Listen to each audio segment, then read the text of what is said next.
j'ai entendu, comme beaucoup d'autres, la ministre, Madame Vidal, faire des déclarations confuses sur l'islamo-gauchisme qui gangrénerait, dit-elle, l'université. Je n'ai pas voulu signer une pétition qui demande la démission de la ministre, parce que je pense que les choses se jouent au-dessus d'elle et non pas à son niveau. J'ai voulu l'interpeller parce que je pense qu'elle a des responsabilités dans ce qui se passe.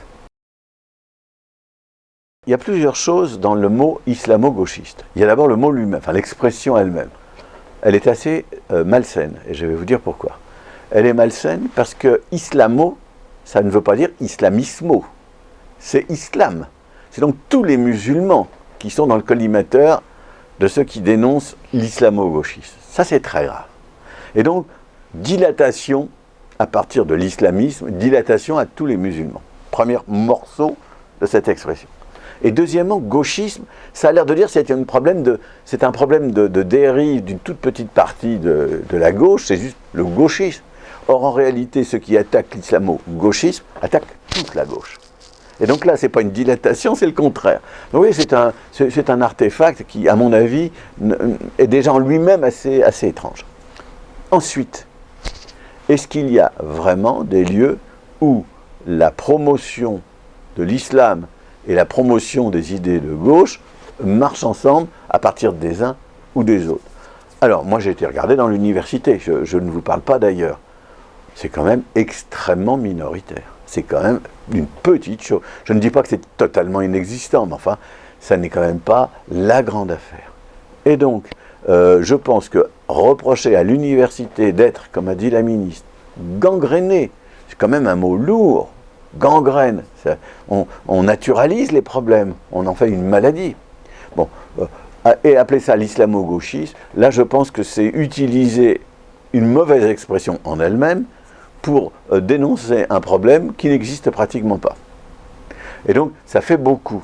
Quand en plus tout ceci s'accompagne comment dirais-je, d'orientation qui annonce une sorte de reprise en main des universités, donc une mise en cause des libertés académiques, un petit côté maccarthiste que des intellectuels publics alimentent, là ça commence à faire vraiment beaucoup.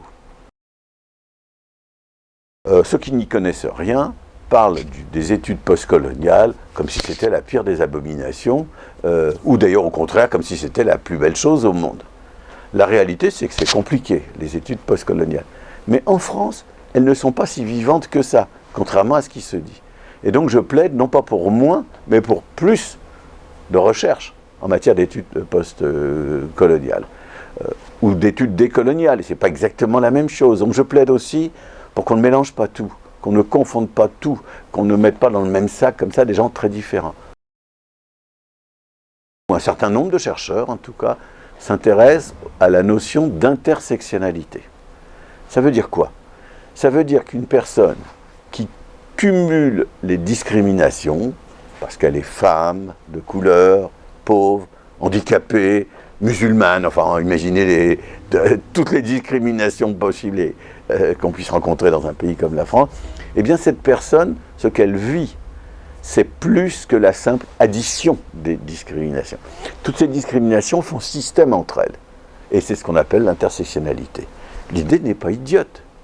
Mais cette idée, elle veut dire que ce qui relève du côté femme, gender, et ce qui relève du côté, appelons ça couleur de peau, les Américains diraient race, race, ces choses-là sont mises à peu près au même niveau.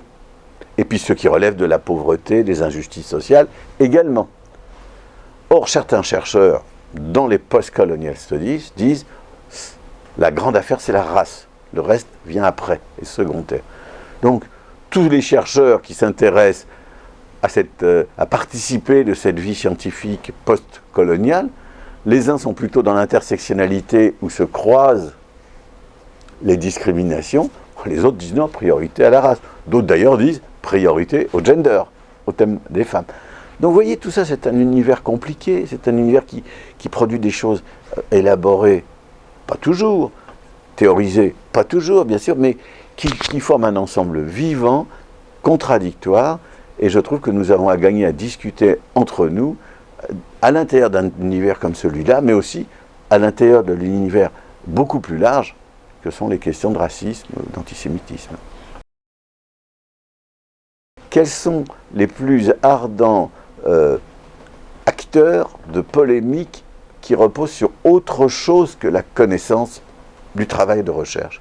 Eh bien, ce sont ceux qui, du dehors de la vie académique, comme on dit, de la vie universitaire, ce sont ceux qui insistent pour dire « à bas les études postcoloniales, à bas l'intersectionnalité, à bas les études décoloniales, vive la République, une et indivisible », alors que d'ailleurs dans la Constitution, le mot « une » n'existe pas. Et donc, ces gens-là qui mettent en avant des thématiques de combat et se réclament des valeurs universelles. Bon, c'est très bien qu'on se réclame des valeurs universelles, mais si c'est pour dire qu'on ne veut pas de liberté académique, si c'est pour dire n'importe quoi sur le travail des uns et des autres, c'est très dangereux. Et donc, je pense que l'argument républicain ou universaliste, qui en soi est superbe, je pense que cet argument est manipulé avec des objectifs ou des orientations politiques qui n'ont pas grand-chose à voir avec le contenu de ce qui est en jeu. Nous devons nous respecter les uns les autres, il y a des orientations différentes, il y a des écoles de pensée. Nous devons reconstruire des débats qui manquent cruellement. Nous devons échanger des analyses, voir en quoi nos points de vue se rapprochent, s'opposent. Nous devons y réfléchir nationalement, nous devons aussi le faire internationalement. Mon idée, en tout cas, c'est de contribuer à élever la capacité d'analyse de ceux qui travaillent dans ces domaines-là. En se disant que si nous élevons la capacité d'analyse des problèmes de racisme, etc., alors nous élèverons aussi la capacité d'action dans notre société, ou peut-être au-delà. Donc ce livre, je l'adresse à la ministre, que mes lecteurs n'aient aucune crainte, ça n'est pas une déclaration d'amour, c'est au contraire un geste impertinent pour dire que les propos qu'elle a tenus et les orientations qu'elle incarne méritent d'être fortement contestés.